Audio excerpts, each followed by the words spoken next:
Get your stars out. Terry Hill is a writer who has lived all over the world and has been a friend of mine since we met each other in the 6th grade in Birmingham, Michigan. His short story, Cafes Are for Handicapping, features an intriguing character named Joe Warner who liked to tell stories about horse racing. Joe Warner told the story of being in the press box at Belmont when Secretariat put away the Triple Crown by 31 lengths. And I looked beside me when he was coming down the stretch at all these hardened, cigar-chomping New York newspapermen, and they all had tears running down their cheeks like little babies. Course I couldn't see too clear myself for the tears in my eyes. I was 23 at the time. And it was the first Triple Crown in my lifetime. Imagine that. That story brought me even closer to a question I've been asking all my life. Why do we cry when we see huge accomplishments? Why do we cry at weddings? Why do I cry when the blind girl jumps with her horse in the movie Wild Hearts Can't Be Broken? Or when the Titans win the game in Denzel Washington's Remember the Titans?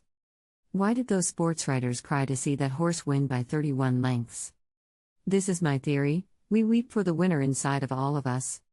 In these poignant moments, we cry because we know for a fact that there is something in us that could be every bit as great as what we are watching. We are, for that moment, the untapped greatness we are seeing. But we get tears in our eyes, because we know the greatness isn't being realized. We could have been like that, but we aren't. Terry Hill also gives public talks on creativity. His own work in advertising and public relations throughout the years has won countless awards and, as one might expect, he presents some learned and sophisticated formulae for creating. But he finishes all his talks by saying it is really a simple thing to be creative, all you do is get your stars out. That's how you tap into the untapped you.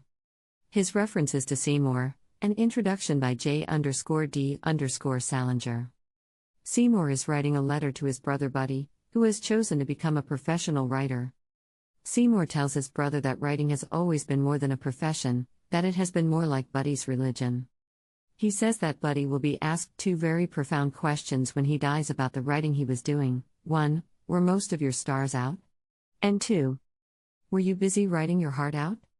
Terry Hill's advice to his audiences on the subject of creativity is to make sure you get your stars out.